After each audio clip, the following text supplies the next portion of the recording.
Okay, we're gonna give this another go again to see if I can get Emily on for the very first of our Let's Talk About Sex Instagram lives. So,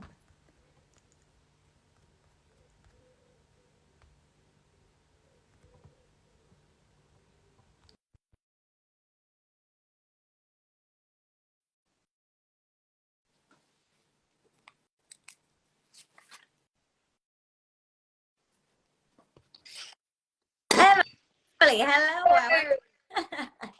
No, hang on. Yes, it was so gas. I went live there. Lots of people were joining and waving and saying hello and everything. I was like, oh, hopefully it's not the technical issues here in Offaly.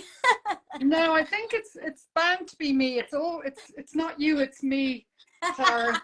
That's not even just a throwaway line. Now let me just. I have to prop up my. You phone. get settled there. I'll I'm spiel on there. just gonna use my clitoris to prop up my phone. There we go. See, Look, they're multi-purpose. They're multi-purpose. well, this is it, and this is why we are here to learn from the expert, Emily. This is it. So basically, what I was saying there when I went like the first time, I was Emily. watching you. Ah, you were there. I was watching. I was pulling my hair out. Look, it's all gone from here. I was like, I can't. I'm so proud. Well, look, for those who have just joined us, this is the very first of an 8-week series. We're going to do this every single Monday for 8 weeks at 8 o'clock. Hopefully, fingers crossed, technical issues aside. And basically, what me and Emily are aiming to do is, well, you more so, Emily, is to inform and to basically allow a non-judgmental space for people that have any questions about sexual health or well-being, and also we like our aim is to really and truly develop a community, do you know? Well, that's So kind of it, isn't it? I was saying to you before, I think it's something that we're losing as a culture, that beautiful space that women used to share, where they could speak to each other and share in a real way without feeling that they were going to be judged. And I miss it. I really miss it. And I think it would be a gorgeous thing. I know we're here to talk about sexuality and yeah, relationships in all its forms. But I also think how we do it is really important, and that it's really clear that everyone is welcome, and that it's going to be, as much as it can be, a safe space, as much as an Instagram live can be, yeah. where women can maybe share their own stuff as well as listening to me ramble on, but actually that we get to hear from each other. I think that would be Exactly. so And lovely. that's what I was saying initially as well, that like we want to hear people's stories, we want to hear your opinions, and also like the main objective is to ask questions, because this truly is a space that you can ask any question. There is no stupid, silly question. We have all taught these things at some Exactly. stage, and like we just don't know who to ask. Like it's Dr. Google mostly, and sure, that's absolutely fucking terrifying at the best of times. And just to say, everyone, everyone is welcome. I'm sex positive. I know we're going to talk about that a little bit Yeah. more, but I don't want anybody to feel that they're excluded from these conversations. Yeah, and that's very important. That is very, very important. And what we'll do near the end of this little chat, this is just an introductory chat about what you do and what we're going to try and talk about and cover in the next couple of weeks. But we'll be giving out an email, and it's completely confidential. If you don't want to ask any questions, obviously, on an Instagram live, that is totally fine. You can get in contact with both me and Emily through DMs, through email, through carrier pigeon, whatever you feel. So Emily, I suppose to get started, who are you? What do you do? I'm very excited to have you on. I think these are going to be really, really helpful and really great for people. So what is it you do? You're a sexologist. I am, yeah. So I trained and qualified as an art psychotherapist 2004, and I had been in my own personal therapy for a number of years by then, and was then working as a therapist. And what I realized was there wasn't really a lot of space for me to talk about my sexual stuff to the therapists I was going to. And I was shying away from the topic when it came up in my own work as a therapist. And I was curious, and I asked several other therapists in different fields how they managed the sexual side of things. And the response was, I don't know how to work with sex, but I can give you a few tips on how to steer people away from it.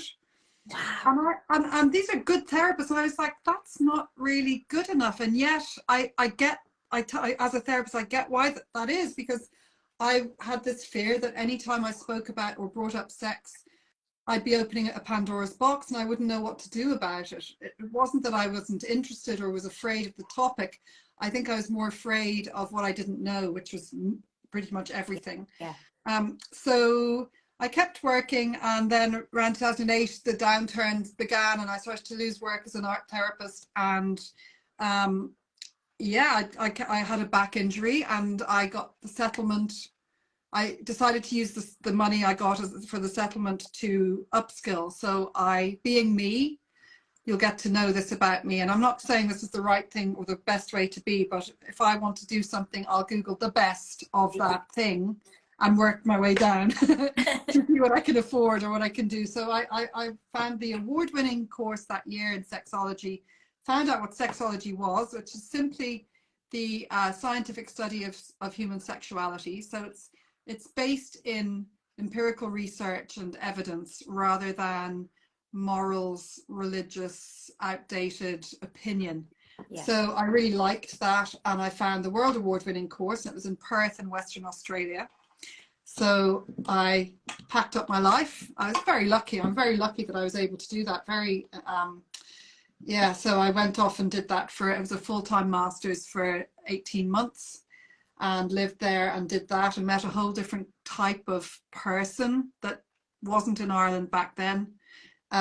People, in other words, who could talk about sex openly. I was actually just about to say that without shame. there was it was chalk and cheese regarding the actual openness to the topic while you were over there. Well, it was with the course I was doing, but of course Australians are just the same as everyone else. They have pockets of really great stuff, really great education, and then they have the same as us, a lot of shame. A lot of people come from Ireland who live there, so it's a global thing. We have a lot of shame, and we know why we have it, but that's not just Irish people. And lack of education brings shame as well. So a lot of countries have it. So, but it was just being on the course, I could totally geek out with people who just wanted to talk about sex all the time. So that's how I got into it, and that's why I got into it and what it is. So sexology can be it was a master's, and I was already a qualified therapist. So it seemed like a no-brainer to go into that. But I also was trained in sex education and sexuality advocacy, so advocating for people who can't advocate for themselves or who are in more minority groups. And then a little bit on forensic sexology, which is the darker side of sexuality where lines are crossed or laws are broken. So I came back and started my private practice. And the month I started my private practice back here, I got asked to be Ryan Tubridy's sexologist on his show for 2 years.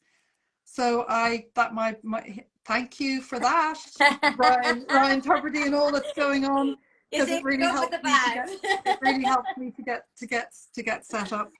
I took ages to do my master's because that was 2012. I took ages because I got a great job in Australia working in a men's prison, and it had nothing to do with sexuality, but I just really loved working there. It was fascinating. So I stayed there later than my master's and got permission to write up my research when I got back to Ireland. So I still had quite a lot to do when I got back here. So it took longer than it should have to do, but for really interesting reasons. Yeah.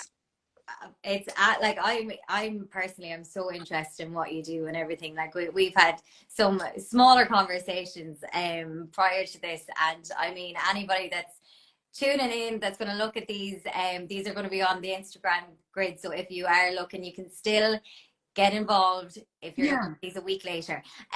But as you were saying, Emily, what we're going to touch on this evening is sex positivity. So like from my perspective, it's like embracing diversity and sexual expression. So that's what I would kind of think of when you say the word sexual positivity. But I can only imagine that that's just scraping the surface. Well, it's a really good start. So basically, sex positivity is lots of things. Like you say, it's a value system. It's a way to behave. It can be legislative, though not so much yet. It can be something that's brought into our medical system and isn't. So far, it's a way of approaching therapy. It's a way of approaching ourselves and our conversations, our own sex lives. It's all sorts of things. But basically, there are the things that you need to have for it to be sex positivity are full and enthusiastic consent, health, so that you're looking after yourself, you're protecting yourself where needed.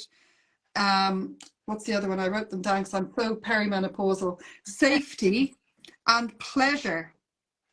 So I'm not going to worry about what age you are, what size you are, what color you are, what orientation you are, how you identify.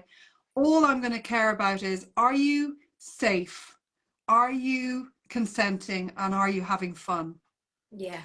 So that takes out a lot of it takes out the moral stuff, it takes out the religious stuff, takes out all the sexism and ageism and fatism, if that's the horrible term. It takes all of that out of it, and it's not about that. And it's also, really importantly, not about everyone. People think that sexologists, or I think everyone should be having loads of sex all the time. Yeah. Sex positivity has a space for people who don't want to have sex, and that they're very welcome to the table as well, and that we want to learn, and everybody needs to be included for it to, as long as those three things are taken care of, really, which is safety, consent, and pleasure, even in our conversations. Otherwise we veer off sex positivity. But that's in essence what it is. And the pleasure part of it is the other thing that's really important to me. And I use a pleasure model. It's my own, but it's borrowed from everyone. I didn't invent it by any means. But I would teach everything, and my therapy is from a pleasure perspective, because I can't tell you how many people do sex and do sexual acts and have forgotten to ask themselves if they're enjoying it. Yeah. Or could they enjoy it more? Or what is sexual pleasure? And have they ever known what it is or how to have it? So we can go through a whole lifetime of sexual encounters without understanding pleasure.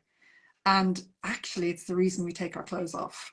Or hopefully it's a big part of why we take our clothes off. Yeah, of course. But like, say, like a rediscover, like even you were saying about all ages are welcome, all walks of life. Just from like, I'm just thinking of, going to say questions here as well regarding pleasure. So say from the perspective of, okay, yeah, you're with the same partner for a lengthy amount of time. Maybe you're at a stage where it's like, Jesus, like things could maybe pick up in the bedroom. Like, how does someone articulate that? Like, I know there's a lot around language and everything, but just from a pleasure perspective, like how would someone even start and begin to have those conversations with their partner? Well, the first thing, and it's such a unique experience. So the answer is, it's hard to generalize, but I will, but because I'll have to in these. But we've got to think about, first of all, what pleasure is to us, and the thing is, and this is how you're going to have the conversation. So I'm getting to it, but like you've got to figure out what's pleasurable to you. Sex isn't, though it has become very much so, a really goal-orientated success or fail kind of black or white kind of thing. And sex is best experienced in the gray. It's not that. It's a dance. It's a conversation with our bodies and our breath and our movement. It is, and our energy. It isn't a thing that we do and get through and get over. And if you've had an orgasm, it's been successful. I meet lots of orgasmic women who aren't happy in their sex lives because there is more to pleasure than orgasm. And it's a whole topic which we'll come to. But so the first thing I would say to people is, what gives you pleasure? And start easy. We don't have to all be experts immediately just because we want to improve our sex lives. So what gives you sex is enjoyed through the senses. So I think it's a nice way to start with what other things give you pleasure through your senses: food, drink, views, music, movement, these sort of how you like to be touched non-sexually. Start there and get your repertoire going and start giving yourself some of this non-sexual pleasure if you don't already. And then you're in a better position to bring that to start to go, okay, so I know what pleasure is, I know what I like, and then how would that slide into this sensual realm, which is the next phase. So again, we're not looking for massive turn on and orgasms. We're looking for, how do we enjoy our bodies from a pleasure perspective? And so you might start with pleasure, physical pleasure, for example, that could be shared with your person if you have a person while you're out to dinner or you're out having a few drinks. It might be a particular touch of the neck or a way to touch the small of your back, or how to touch your person as well. And then you sort of, so we can start, there's always a thin end of a wedge to begin with. And it's always much kinder to start there, and none of this pressure we get, or like, oh, now you have to be all these things. So starting with what gives you sensual pleasure. And then for me, I think, well, the evidence is there as well, that the best way for women in particular and men though, and other people who aren't either or are both, to learn how to feel pleasure in their bodies is often easier done on their own to begin with. Because I was going to ask that as well, like a lot of what you're saying, it does, all of this, it starts within yourself. But again, with the way, I suppose the stigma, like even the word, I'm going to say it, oh God, masturbation for women. Do you know what I mean? Like that's how you get to know your body. That's how you know what you like, what you don't like. But it's not spoken about. And I think the word is tricky for a lot of people, particularly for women. And I use the word, we need it and all, but I tend to think of it more as self-love, and it's more of an attitude to yourself. Because if you are trying to bang one out in 3 minutes, so you can say you've had your orgasm, that's great. There's no bad orgasm, but it's not going to be about loving yourself. It's going to be more of a mechanical, functional act. And lots of us do that. They help us sleep. They help us to give us a little boost of our sex hormones. That's great, but there's a lot more potential for us. But you can have an orgasm whilst hating your body. You can have an orgasm whilst not understanding that you have other erogenous zones. So my thing is, I think we're being taught and pushed more and more into having McDonald's sex, as in fast food sex. Get in there, get your order, know what you want, get your order and get out. And I'm more interested in the kind of fine dining where you might go to a Michelin restaurant and spend a whole afternoon having 16 courses, or a big table of tapas, you know, it's an experience. And you have time, and you slow down, and you breathe, and you laugh, and you rest, and you go back to it, and this is your potential. And so we have the fast food. Everyone loves a McDonald's now and again, most of us. And then, but to be able to know how to feast and snack. And all the other bits that we do. I think food is a really good analogy, you know. So then how do you talk to someone when you want when you want to improve things? Complaint is really unsexy. So in my experience as a therapist, going to your partner with a complaint usually doesn't turn them on. So, you know, it serves you better to approach the conversation from a more creative, more positive place. Like, you know, I've started, if you're comfortable with this level of conversation, and that's a whole conversation, that's a whole Insta live as well on the phone. How do you start a conversation about it? You know, if you're okay to say that you touch yourself, that you give yourself pleasure, you can say, I've learned some new things and I'd like to share them with you. You can say, you can watch a movie that you know there's a scene in that you particularly like, and have a conversation about it. That's a little less vulnerable, because then you're talking about a movie and you can kind of keep it over there, but you're getting a sense of your partner's willingness to be interested. You can ask how they feel, your sex life is going. Is there anything you can do more of or less of? The worst thing is when women don't know what to say. They don't know what they like. They expect their male partner to know. Men don't have vulvas. They know even less about them than we do, which is nothing. So expecting a man to give you your pleasure pretty much always will end in disaster, depending how long you stay in your relationship, because you need skills, and the skills I need now at 52 are not the skills I needed when I was 30. I have a whole new set of skills needed for me now. Yeah. So that's another way you can approach it. Is like, we got together 10 years ago. I'd like to see if we, maybe there's other things we're interested in now. What do you think? It's a journey of rediscovering what you like again, because it's a new age for you, and you're developed into a new woman. So obviously, like you said, you're not going to like or even enjoy the stuff that you. But even I know you're a lot younger than me, but even you in 5 years' time, you're going to need a whole new repertoire for your sexual pleasure. It's not it is age related, but it's all ages. It's like when you're 16 compared to when you're 20. We don't drink the same wine that we started on when I was 11. You started on when you were young. Your taste evolves, and this is a sensual act. It's similar. Very good.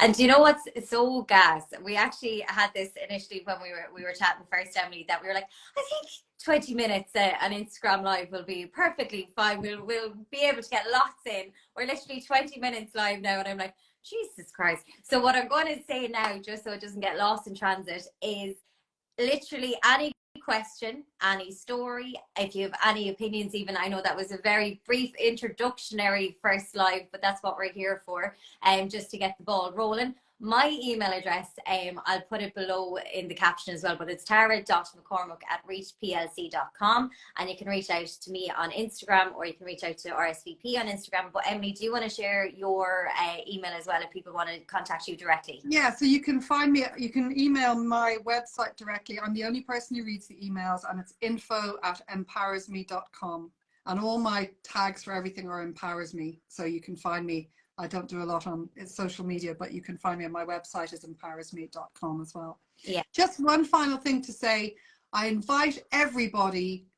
I have done it myself. We're all online. We have a little bit of privacy. Get comfortable. Take your bras off. I probably won't wear makeup again. I put it on today because I thought I'd make an effort. It's just going to slowly but surely decline the two of us. To be like, decline or improve. Well, that's it. Let's be real, let's be comfortable and just relax into this and breathe together, and just let's just see what happens. Absolutely. And you know now that it's at 8 o'clock on a Monday. Grab your glass of wine, grab your cup of tea, do join us. And this is the first of 8 weeks yet to happen, so I'm very, very excited. Emily, thank you so much for joining me, and I can't wait for that next week. And I hope you feel better soon, and thank you for turning up and looking so great and doing such a great job when you've got the bloody flu. I think you're fabulous. Yeah. Thank you. I'm sitting here with this beside me going well, I'm sitting here trying to get rid of a UTI, so cranberry. Emily, enjoy your evening, and look, we'll catch up soon. And for anybody that was listening, thanks for joining, and please get in contact. And again, just to reiterate, there is absolutely no stupid questions. Brilliant. Emily, talk to you soon. Lovely to see you, Tara. Take care. Bye. Bye.